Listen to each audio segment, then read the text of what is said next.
bangsa Indonesia dengan ini menyatakan kemerdekaan Indonesia. Hal-hal yang mengenai pemindahan kekuasaan dan lain-lain diselenggarakan dengan cara seksama dan dalam tempo yang sesingkat-singkatnya. Jakarta, 17 Agustus 1945, atas nama bangsa Indonesia, Soekarno, Hatta.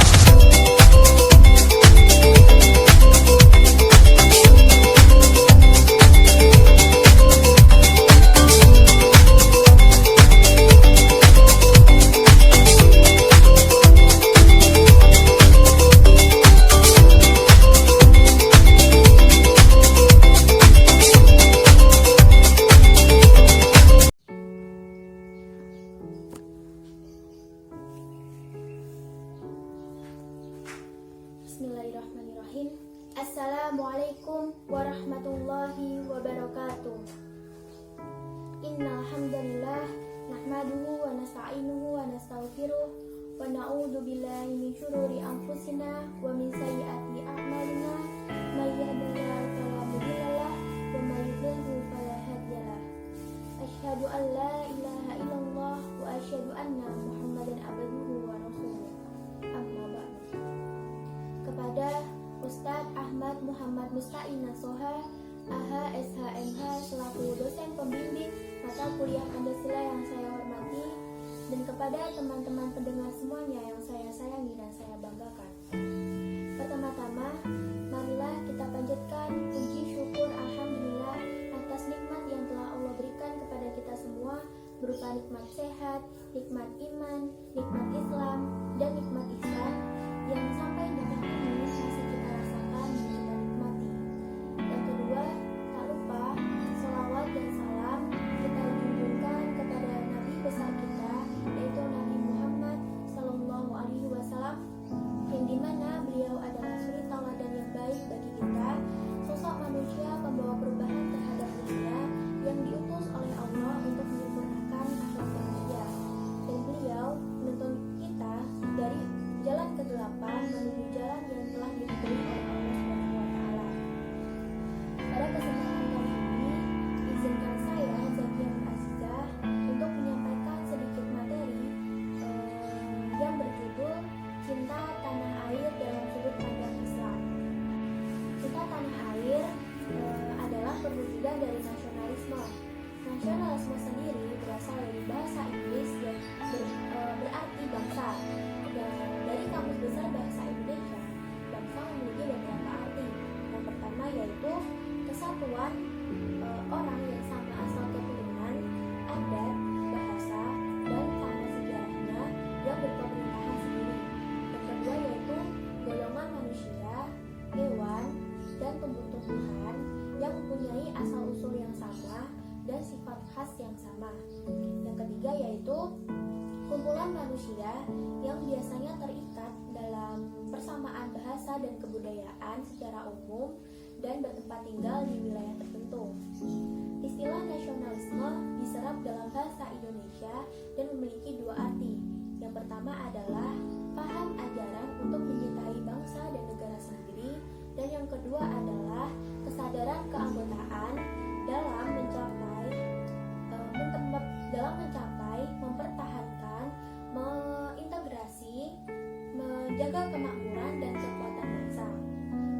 Nasionalisme dalam arti sempit juga diartikan sebagai cinta tanah air.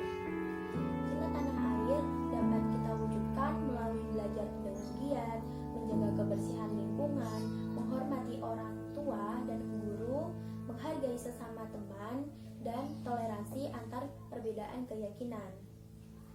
Al-Jurjani dalam kitabnya Al-Ta'rifat mendefinisikan tentang tanah air dalam waton al-asli, yaitu al-watonul asliyu huwa maulidun ar-rajuli wal baladul ladhi huwa fihi, yang artinya al-waton al-asli adalah adalah tempat kelahiran seseorang dan negeri di mana ia bertempat tinggal di dalamnya. Mencintai tanah air adalah hal yang sifatnya alami dalam diri manusia. Maka dari itu, Islam tidak melarang untuk manusia mencintai tanah airnya. Sepanjang cinta tanah air itu tidak melanggar nilai-nilai ajaran Islam. Meskipun cinta tanah air tidak dilarang oleh Islam, bukan berarti agama Islam tidak mengatur tentang cinta tanah air. Islam sebagai agama yang sempurna bagi kehidupan manusia mengatur fitrah manusia dalam mencintai tanah airnya, agar manusia dapat berperan secara maksimal dalam membangun kehidupan berbangsa dan bernegara, serta memiliki keseimbangan antara hidup di dunia dan akhirat. Dalil cinta tanah air terdapat dalam Quran surat Al-Qasas ayat 85, yaitu A'udzubillahi minasyaitonirrajim. Innal ladzina faradu 'alaikal Qur'ana laradduka ila ma'ad, yang artinya sesungguhnya Allah telah mewajibkan atasmu melaksanakan hukum-hukum. Al-Quran benar-benar mengembalikan kamu ke tempat kembali. Para mufasir menafsirkan ma'ad dengan arti yang berbeda-beda. Yang pertama yaitu Makkah, yang kedua akhirat, yang ketiga kematian, dan yang keempat adalah hari kiamat. Namun menurut Imam Fakhr al-Adin al-Razi dalam tafsirnya Mafahim al-Wa'id mengatakan bahwa pendapat yang paling mendekati yaitu Makkah. Syekh Ismail al-Haqqi al-Hanafi al-Khaliki dalam tafsirnya Mubayan mengatakan yang artinya di dalam tafsir Quran surat Al-Qasas ayat 85 terdapat suatu petunjuk atau isyarat bahwa cinta tanah air sebagian dari iman. Rasulullah SAW dalam perjalanan hijrahnya menuju Madinah banyak sekali ia menyebutkan kata tanah air.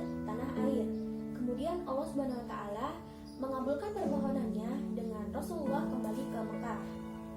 Bahkan sahabat Umar radhiyallahu anhu mengatakan, jika bukan karena cinta tanah air, maka akan rusak negeri-negeri yang jelek.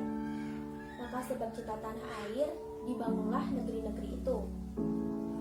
Dalil yang kedua dalam Quran surat An-Nisa ayat 66, yaitu A'udzubillahi minasyaitonirrajim. Walau anna katabna 'alaihim an yaqtulu anfusakum aw yakhruju min diyarikum ma fa'alu illa qalilan minhum. Artinya, dan sesungguhnya jika seandainya kami perintahkan kepada mereka orang-orang munafik, bunuhlah diri kamu atau keluarlah dari kampung halamanmu, niscaya mereka tidak akan melakukannya kecuali sebagian kecil dari mereka. Syekh Wahbah al-Zuhaili dalam tafsirnya Al-Munir fil Aqidah wa Syariah wal Manhaj mengatakan, wa fi qawlihi aw yakhruju min diyarikum ima'un ila hubbil watan wa tu'alliqu qatlin nafsi wa su'ubatil hijrati minal watan. Artinya, di dalam tafsir awih ruju min diyarikum terdapat isyarat akan cinta tanah air dan ketergantungan dengannya, dan Allah menjadikan keluar dari kampung halaman sebanding dengan bunuh diri dan sulitnya hijrah dalam kampung halaman. Tetapi pada kitab lain, yaitu Tafsir Al-Wasit dari Syekh Wahbah al-Zuhaili mengatakan yang artinya di dalam firman Allah al-Qur'an min diyarikum terdapat isyarat akan ketergantungan hati manusia dengan negaranya, dan isyarat bahwa cinta tanah air adalah hal yang melekat di hati dan berhubungan dengan Allah, karena Allah menjadikan keluar dari kampung halaman dan tanah air setara dengan sebanding dengan bunuh diri. Kedua hal tersebut sama beratnya. Kebanyakan orang tidak akan membiarkan sedikit pun tanah dari negaranya kalau mereka dihadapkan dalam penderitaan, ancaman, dan gangguan.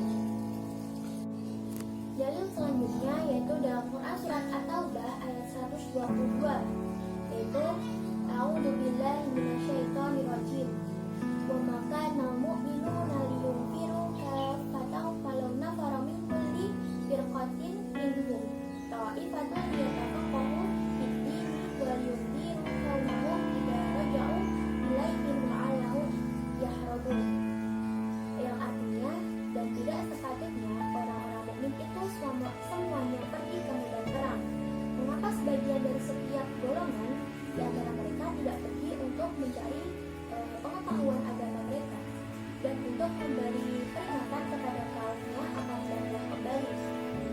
agar mereka dapat menjaga dirinya. Syekh Muhammad Mahmud Al-Hijazi dalam tafsir Al-Wadli menjelaskan bahwa ayat tersebut mengisyaratkan bahwa belajar ilmu adalah suatu kewajiban bagi umat secara keseluruhan. Kewajiban yang tidak mengurangi kewajiban jihad dan mempertahankan tanah air juga merupakan kewajiban yang suci. Karena tanah air membutuhkan orang yang berjuang dengan pedang dan juga orang yang berjuang dengan argumentasi dan dalil. Bahwasanya memperkokoh moralitas, menanamkan nasionalisme dan gemar berkorban, mencetak generasi yang berwawasan cinta tanah air sebagian dari iman. Serta mempertahankan adalah kewajiban yang suci. Inilah fondasi bangunan umat dan pilar kemerdekaan mereka. Yang selanjutnya yaitu dalil hadis cinta tanah air. Yang pertama, hadis riwayat Bukhari, Ibnu Hibban dan Tirmizi, yaitu an Anas bin Nabi sallallahu alaihi wasallam kana ida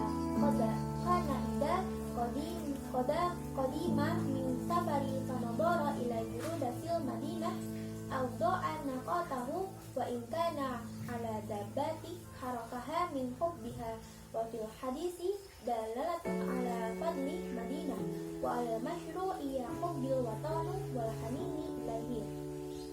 Artinya, diriwayatkan dari sahabat Anas bahwa Nabi Shallallahu Alaihi Wasallam ketika kembali dari berpergian dan mereka melihat dinding-dinding Madinah, beliau mempercepat laju untanya. Apabila beliau menunggangi unta, maka beliau menggerakkannya untuk mempercepat kecintaan beliau kepada Madinah.